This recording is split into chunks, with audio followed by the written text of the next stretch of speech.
বাংলা সিনেমায় পা রাখতে চলেছে বাংলা ধারাবাহিকের জনপ্রিয় অভিনেতা কুশল আহুজা।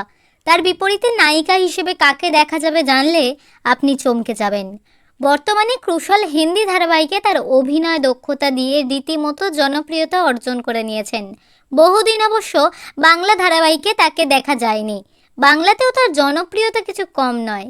হট বডি, গুড লুকিংয়ের জন্য এমনিতেই তার প্রচুর ফ্যান। বড় পর্দায় তার বিপরীতে দেখা যাবে জনপ্রিয় মুখ দিতিপ্রিয়া রায়কে। ছবির নাম হলো ডিয়ার ডি। এই ছবির শুটিং 2022 সালেই শেষ হয়েছিল, কিন্তু করোনার জন্য ছবিটি মুক্তি পায়নি। তবে এই ছবির গল্প মা ও মেয়ের জীবন কাহিনী নিয়ে। আর মায়ের চরিত্রে কাকে দেখা যাবে জানেন?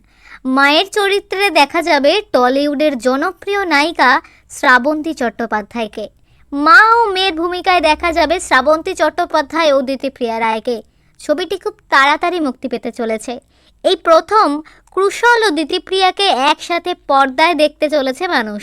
কেমন হবে তাদের নতুন পথ চলা, সেটাই এখন দেখার।